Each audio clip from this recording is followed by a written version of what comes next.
Hey squirrels, welcome to ADHD, where ADHD isn't some clinical diagnosis. It's just life. I am AV, your tour guide through this beautiful mess. And over here, we're not about fixing yourself. We're about figuring out how to actually enjoy your life just as you are. So grab a snack and let's go. Friends, we are here in season 3 and we are talking about ADHD in business. And I'm here to tell you something that you might fight back against, but scaling is 100% a scam. What if, just go with me for a second, what if scaling your business is actually the reason that you're miserable? Did you ever even stop before you jumped in with both feet in your little ADHD way? Did you ever stop to think, is this what I want? Does this match my strategic direction? Does it align with the place I'm trying to get to? Does it fit my path? Or did you just jump in with both feet because is what we do, right? We have an idea and then we're off running before we can even stop ourselves. And maybe in 6 months, you're looking back, realizing that you maybe not wasted, but that you wasted 6 months. It wasn't the right thing at the right time. Do you really want to scale? Or has someone told you that you should? Diversify your revenue streams, scale out, hire more people, delegate, blah, blah, blah, blah. What if that's not what you want to do? What if you're perfectly happy doing exactly what you're doing? My sister is an amazing, amazing physical therapist. And she really is one of the only people who knows how to do what she does. And she works with a very, very specific population. She doesn't want to hire someone else so that she can have a larger clinic. Having a larger clinic and scaling out to being bigger does not always mean bigger. For her, it means doing less of what she loves and more stress. She's a very strategic person. So she decided from the beginning that she wasn't going to be doing that. She was going to keep things as they are, working the way that they are so that they're within her control and she can scale out in a different direction. She chose an educational direction to scale in, but not something that requires her to take from her resources to apply to something else. What is happening when you are scaling? What's happening when you're scaling is you are pulling from existing resources. You have a pool of resources. You have what exists. When you pull from that pool of resources in order to scale, you have to take away from stuff that you were already doing. So if you're somebody who does what they love, why would you scale? That's the dumbest. I was at an art fair this weekend and I was talking to this guy who makes and sells birdhouses. And I bought a $70 birdhouse because it's so freaking cool. So ADHD impulse spending, but it's so cool and his story is so great. He left his corporate job and just started building and selling birdhouses, and he's going to be taking 3 weeks off in the coming year. Other than that, he has 49 weekend shows booked. So he's at a different trade show or a different whatever every weekend, and he's building birdhouses during the week and he's so happy. Why does birdhouse guy need a scale? That's crazy. I'm going to find his name so that I can actually plug him because that would be nice. His birdhouses are hella cool. I don't know if he even has a website. I don't know, but maybe that's the type of direction he would want to scale. Maybe he only wants to build birdhouses and he doesn't want to be talking to people in person. But maybe he does love talking to people in person. And if he was only building birdhouses and he was selling them direct to consumer through his website or something like that, he would be missing out with the personal interaction. So what is the real goal? Is growth the real goal? Or are you distracting yourself from something that works for you? Because growth doesn't always look the same for everyone. Growth for you might mean scaling. Growth for you might also mean intensifying, right? Maybe you deepen your skills. Maybe you broaden your skills. Maybe you expand your skills. Scaling is not the only way to grow. And I really want to break that myth today because it's harmful, actually. So let's go ahead and break down the ADHD myth of scaling. Why is chasing bigger, faster, more possibly distracting you from the ADHD business that you want? So there's a few things, there's like a lot of stuff that we need to know first. There's a lot of information that you need before you decide if you're going to scale. First of all, what the hell is scaling? What does that even mean to you? Is it more clients? Is it more teams? Is it more systems? Is it more money? Is it more, what is it more of and why? Because, like, maybe it's just more pressure, more burnout, more decision fatigue. And for that, we need to really know what enough looks like for us. And this was my journey of the previous year. I have enough tattooed on my left hand, and I look at it all day, every day. What does enough mean for you? What is enough money? What is enough success? What is enough fame? What is enough? And you really need to know for yourself. This also brings up a question for of us. Wow, geez. This also brings up the question of, where is my desire coming from? Like, why don't I know when enough is enough? And usually the answer is because, like, there's a trauma there, right? Why do I want this car, this house, this status symbol, this whatever? What is enough? Is it the amount of people I help? Is it the amount of money in my bank account? Is it the amount of happy I feel? What am I measuring? And why? And what is the goal? And what does it actually look like? These are questions that you have to ask yourself as a human being, but especially to be successful in business, because otherwise you are shooting off in a million different directions. And what that looks like, I said this morning, that's so funny. Pivoting without direction, pivoting without momentum is just spinning in circles, right? We've all seen the Friends episode, right? With the couch, they're going up the stairs. Ross and Rachel are trying to or Chandler was there too. Anyways, they're trying to get the couch up the stairs, and Ross was screaming, "Pivot, pivot!" But, like, where are you pivoting to? What are you even talking about? What? And the couch did not end up the stairs. The couch ended up split in two at the bottom of the stairs, if I'm remembering correctly. Pivoting without direction, without momentum, or no, simply without direction. Because if you're pivoting with momentum, you're spinning in circles faster. Because pivoting without direction is always going to lead you to spinning in circles. And then you stop spinning and you're like, whoa, why is the world so wobbly? Why don't I know what's happening? Why don't I know what's going on? I'm all confused. You've been spinning in circles because you've been scaling for the sake of scaling, or delegating for the sake of delegating, or growing for the sake of growing without knowing where you're headed. So you set yourself off on a long journey without a roadmap, and you don't even know where you're going. It's literally like dropping yourself off at the edge of the desert and then, like, starting to walk. My gut will tell me where to go. I'm gonna know. I'll just know when I know. The water sources will find me. What are you talking about?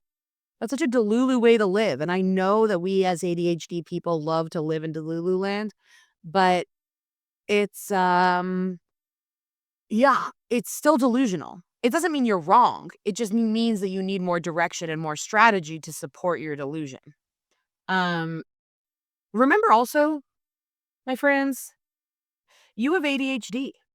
Maybe you don't know you have ADHD, okay? Let me talk to you as if you have no idea that you have ADHD. You're a person who is extremely passionate.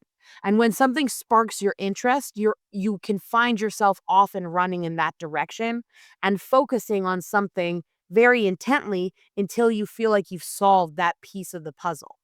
But what often happens is you reach the point where you feel like you've solved that piece of the puzzle, and then you look back and you're like, "Oh, shit, there's all this other stuff that I left back there 6 months ago that, like, ooh, okay, I have this one thing solved really, really well, but, like, now it doesn't fit with anything that I was doing then." We get distracted by things that are shiny, and not only distracted, like, we get pulled in the area of our interest. But if you don't have a strategic plan that's guiding you, then getting pulled in the area of your interest is incredibly dangerous. It means that you're just, like, with the whim of the wind, and that's a cool way to live. It's just not an easy way to make money. Even if you are at home doing your passion project, even if your life is building birdhouses, You still need to know what trade show you're going to on what weekend. The goal is to feed our families. The goal is to make money. The goal is to have a business that works. So you have to actually do the things that you need to do in order to have a business that works. It's just that that's not how our mind works. It's not how our brain thrives. We go off in a direction to chase the new shiny thing. More doesn't always mean better. Because there's this ADHD trap of chasing growth. You say yes to every new idea, everything that excites you. And now you're managing chaos because maybe you said yes to multiple different people and they're working on only the thing that they're working on. So they're super excited about their project and you're working on multiple things. So now your attention is divided all over the place, but you said yes because you were excited and then you didn't even think about how you were actually going to do that thing. Ah! I'm like, how often can we do this over and over and over and over and over again before we learn how to do something better?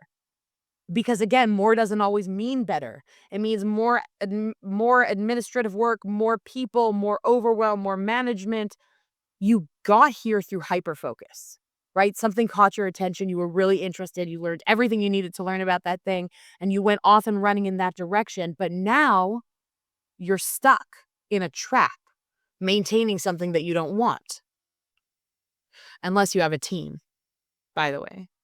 Because if you have a team, here's what that beautiful life looks like. If you have a team, then the situation I just described in which you're stuck on an island alone and clueless every 6 months doesn't happen. Because you know what was happening in these 6 months that you were working on the next project? Your team was working on the last project. And then you pick up your head and they're like, "Here, a project. It's done based on what we had spoken about." And you have the next thing ready to go for them because you've now learned strategic delegation. You didn't keep all the ideas in your head, you learned how to put them down on paper. Once you put them down on paper, you can delegate them to anyone. And that is how we scale. That is open our how we broaden our abilities.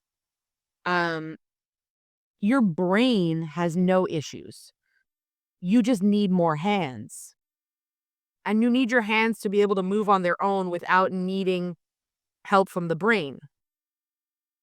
So what we do is we make a little mini brain and then we give them that little mini brain, which is your strategic document or your plan or your whatever. And then the competent people on your team can take it from there. It's really cool. All of this, like, this requires brutal honesty with yourself. Are you scaling for the wrong reasons?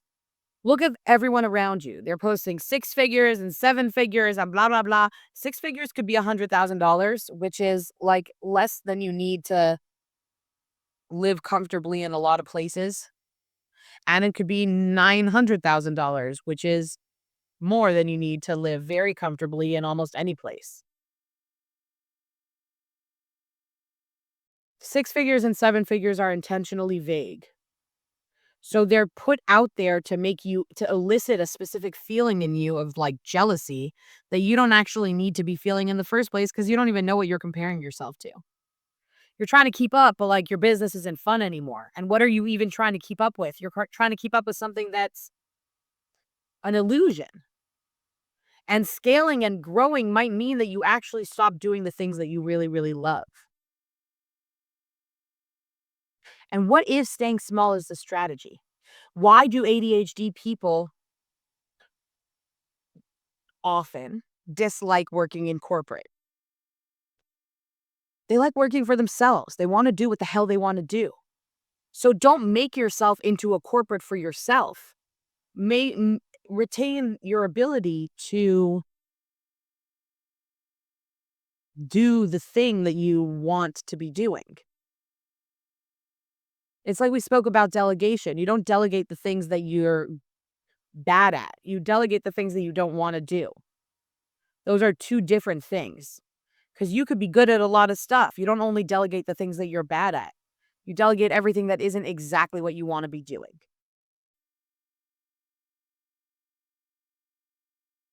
There's a lot of opportunities for staying small. Your brain might thrive in simplicity, and agility and intimacy and really close one-to-one interpersonal connections. So that could lead you to boutique offers, um, which gives you kind of that solopreneur freedom that you might be looking for. And you can choose to maintain that creative space. That doesn't mean that it's a failure to scale. It's a choice to remain small. You need to build a business around your brain, not the algorithm of what everyone else is doing. We've already established that you're a unique offering. We've already established that you probably do what you do better than anyone else you know. And there's many of us in the world who do better than anyone else we know in what we do, which is cool. Because now we can all find each other. There's more than one of us. There's more than one of you. Your people exist out here. And they're all doing really cool stuff in their own circles. But then we go ahead and we compare ourselves to an algorithm that isn't built for us. Unless, like me, you cultivated your internet to reflect you exactly, which I highly recommend. Building a business should not be any different than building your algorithm on the internet. You you determine what you see based on what you watch. Your business is the same. You determine what you build based on what you put energy into. If you build your business and your systems around your brain, then your systems won't falter as often. They're still going to falter. We're people who need to realign our systems all the time, and that's okay. They're easy to realign once when they were developed to suit you. So the first thing you need to know is what energizes you and then what drains you. Because repeat it with me, say it together. We don't delegate what we're bad at. We delegate what we don't want to do and also what we're bad at, but definitely what we don't want to do. So we keep the things that energize us and we get rid of the things that drain us. Now, can you create a model that lets you stay in your zone of genius while minimizing burnout? Everything that I'm saying boils down to building your own dream and not building someone else's dream. We're so sick of working in corporations and we're so sick of building someone else's something so that they can have really, really nice lives and vacations and you work your 9 to 5. It's frustrating. But in order to build your own dream, you have to first know what your dream is.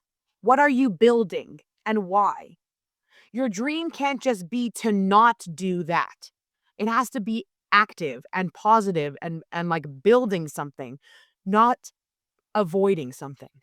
So I'm going to really, really challenge you. Like, what if scaling down is the smartest thing you could do right now? What if stopping and focusing in on your energies and on your talents is the smartest thing you can do right now?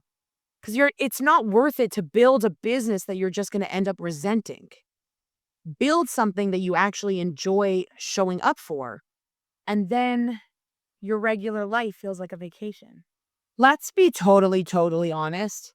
Everywhere we look, we get shitty advice. And by shitty advice, I mean advice that's not applicable to you and to what you are doing. For us ADHDers, a lot of times the reason that advice doesn't feel applicable is because it's given to us by regular schmegular people. And even if you don't identify as having ADHD and you identify as just having kind of being faster than most people you know, it's probable that the advice that they're giving you isn't going to apply because their brain doesn't work the same way as your brain does. Everywhere we look, we're told that we need to scale. Scale your business, scale your income, scale your team, build, grow. But what if all of that scaling is making things harder and not better for you?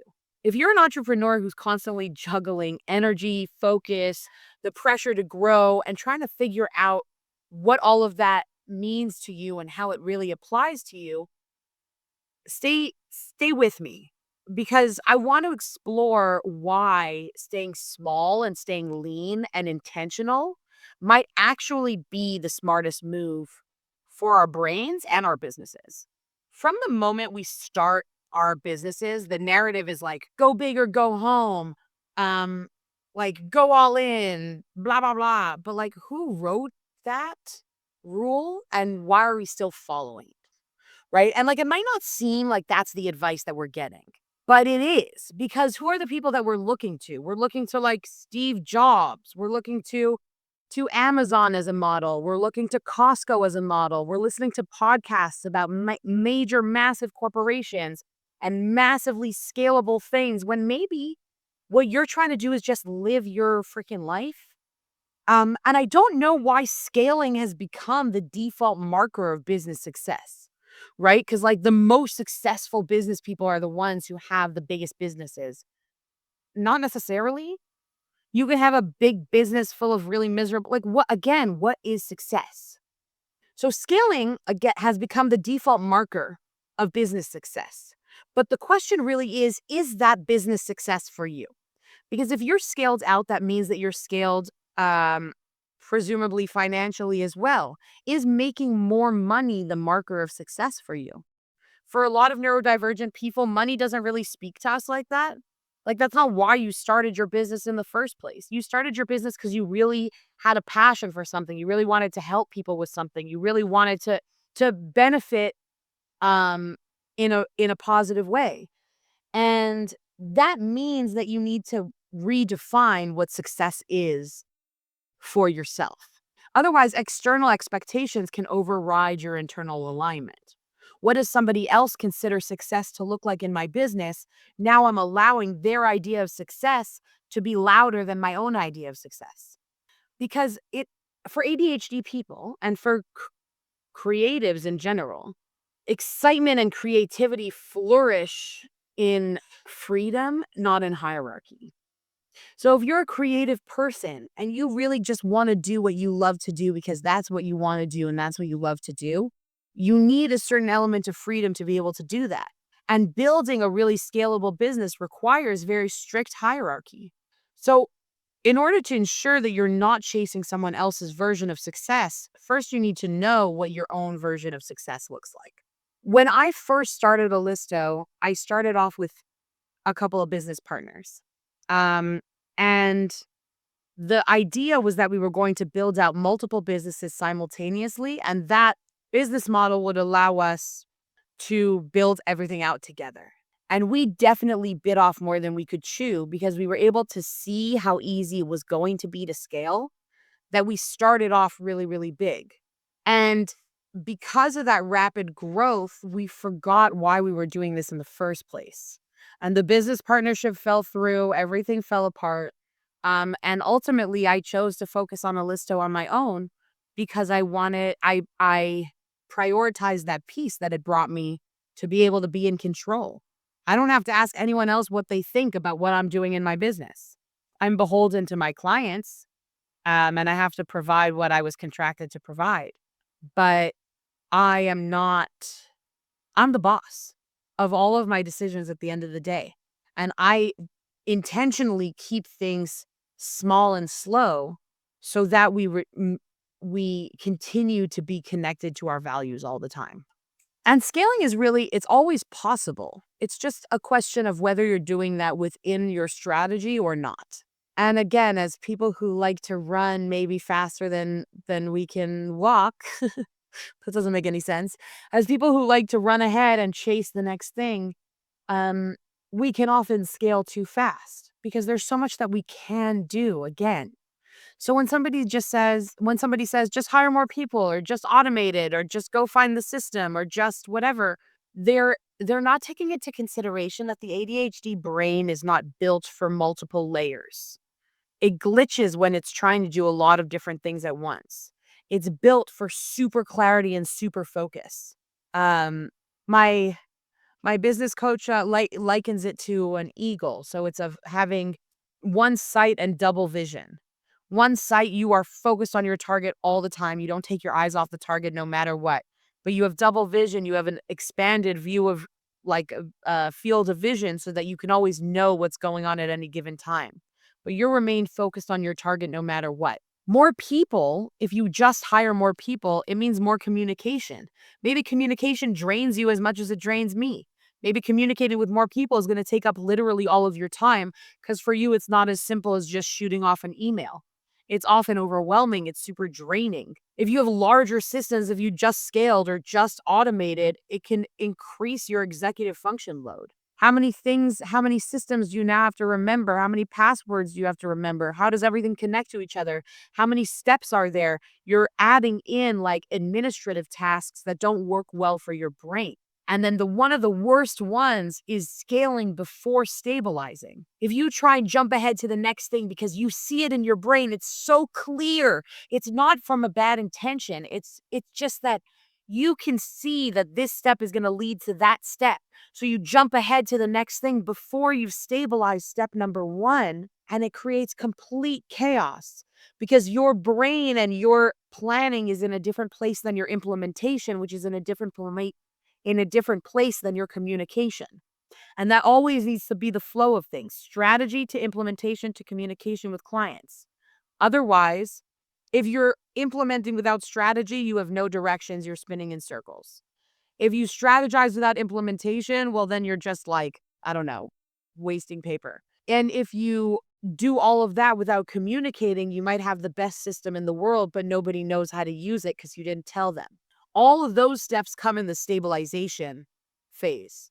So scaling before you stabilize can be really, really detrimental to your business reputation at large. And then there's just the emotional cost of like doing whatever it takes.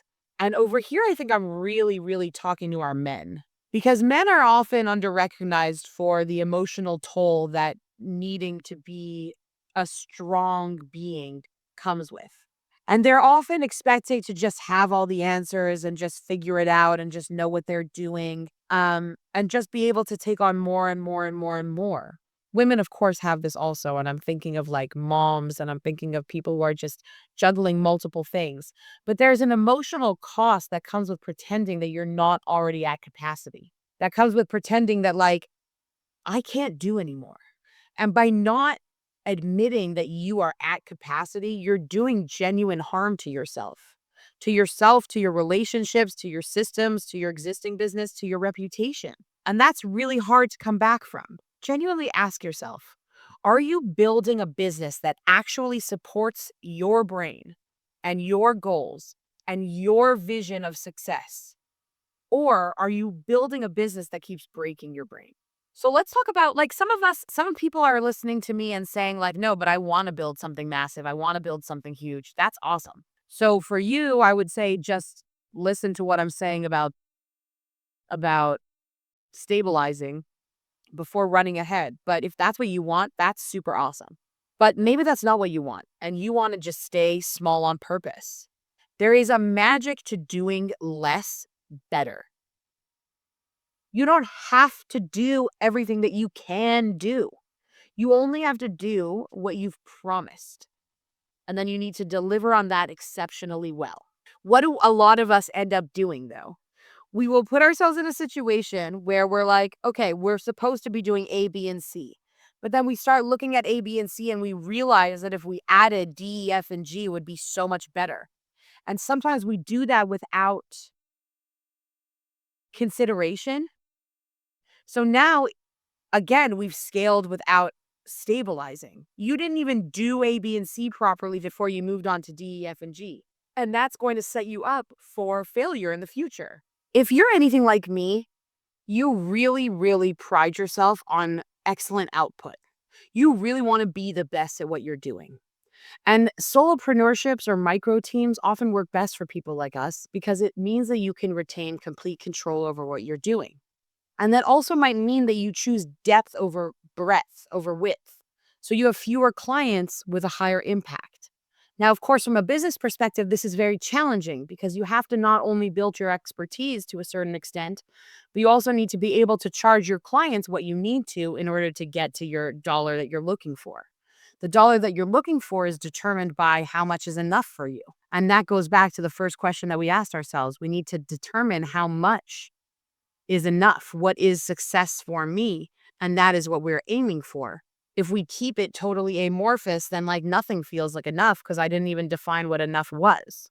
The thing is, we start our own businesses and we talk about financial freedom, financial freedom, financial freedom. But what we are underrating is time freedom, freedom of self, agility, the freedom to do things the way that you want to be doing them and not the way that somebody else dictates that you need to be doing them. Those are underrated business assets that you have if you're working alone or with a micro team or a team that is only yours, that you don't have when you're working with a partnership, a large team, or in a corporate. All of this requires you to remain consistently connected to your why and to your version of success. Then, as you're building your own small business, you have the opportunity to build it around your natural rhythms. And this is really for my neurodivergence. We each have, and I mean, everybody, honestly, but neurodivergence specifically, we have our very, very, very unusual patterns and circadian rhythms. There's times that we're up, times that we're down, times that we focus better. You get to build your entire business around your natural rhythm without even accounting for anything else. That's life changing, because then you're again working with your brain and working with yourself to promote your strengths and not flourishing despite your weaknesses. When I offloaded everything off of my plate that requires implementation and I put myself exclusively in a strategic place, I was able to scale so much faster because now the thing that I do for my business is it's in my brain power. I don't have to actually do any of it.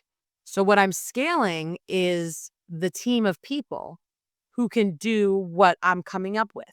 Now, there's a limit to how many people I can take on without burning myself out and without exceeding my capacity. So we do things on a rolling basis, right? My capacity is diverted for a certain extent to onboarding new people and a certain extent to catering to existing people. I'm allowed to do that because that's what works for me. And this is my business, and these are my decisions, and this is my team. And I'm going to build exactly at the pace that is right for me. Redefining growth on your own terms, because you don't need a 6-figure team or a 20-step funnel to be successful. You need clarity on what success means to you. So let's talk about like what does success mean for somebody with ADHD? What does success mean for somebody neurodiverse? Usually, the things that are measurable for you and the things that you want are peace, freedom, creative energy, consistency, safety, tranquility. In order to get there, you need to know what your enough number is. Because if you don't put the number out there, you're never going to get it. You need to know your enough number. And then you need to take yourself out of everyone else's equation. You need to like take a look at yourself and what does growth look like for you? What could it look like for you if you stopped trying to match someone else's pace? Maybe you're trying to match their pace and you're actually faster than them. Or maybe they're going in a completely wrong direction for you. Or maybe, I don't know, maybe y'all are climbing a mountain and they're taking the footpath that is on the map, but there's a steeper, faster path that's just as clear on the other side of the mountain, just no one thought to look. Maybe you have rock climbing equipment and you can climb up to the top of the mountain much faster than they can walk up the mountain. I don't know. Neither do they. What could growth look like for you and to you and in your business if you stop measuring by someone else's yardstick? And give yourself permission to build strong and steady. Give yourself permission to focus on what you are good at right now and focus on that. And then the flip side of that is challenge yourself when you start to run away. Have I handed this over for proper implementation before I jump over to the next thing? Or am I just leaving another idea hanging in the wind that didn't get followed through on? Because you're literally robbing the world of your ideas and of your creations when you don't follow through with implementation. And that's selfish. You're not allowed to do that. The world needs you and needs your creative ideas and needs your implementation. We can't do it without you. I'm going to give you 3 self-check questions. You ready? 1, what do I actually want to feel in my business? What am I doing here? Is my only goal to make money? If my only goal is to make money, then okay, that's my why. And then you need to just focus on the easiest path to do that. That's not really who I'm talking to here because that's not usually who I tend to attract. Your why is probably a big why, and you probably have a really important mission. And there's a lot that you're working on, and people need your help. What do I actually want to feel in my business? Number 2, what is the smallest step that I can take today to feel more in control? Write down your number, sketch out your path, put together your vision board, concretize your definition of success so that you can achieve it. And then number three, if I stop comparing myself to someone else, what would my dream workday look like? Would I wake up at noon? Would I wake up at 2 a.m.? Would I work for an hour? Would I work for 10 hours? Would I work on the roof? Would I not do anything at all? What would my dream workday look like? And then you have some information to start working with and see what is available to you and what exists and what are you trying to solve and what can actually happen in your own life on your own terms without comparing to anyone else. Maybe it is time to stop measuring success by how fast or how big we grow or by how direct our path is. If scaling your business is burning you out, stop. It's okay to choose a different path. There is power in staying small on purpose, in choosing systems that support your actual life and building a business that feels like it's yours. So tell me, please, I want to know, what are you choosing to let go of today so your business can feel good again? What direction are you heading in that is not really for you? It's not really in alignment with your mission. It's just comparison. It's just ego. If this resonated with you or you think of somebody who really needs to hear this, please send it to them and share your thoughts with me on social media. You can find us on Facebook in our group, Trust Yourself, Trust the Process, on any of our socials at ADHD. And if you're interested in seeing how we can support you in your ADHD-led business, visit us at Alisto Executive Support or alistovA.com. It's ALISTOVA.com. Yeah. And in the meantime, stay true to you. It's the only way you can actually be. And good luck. See you next week. Bye.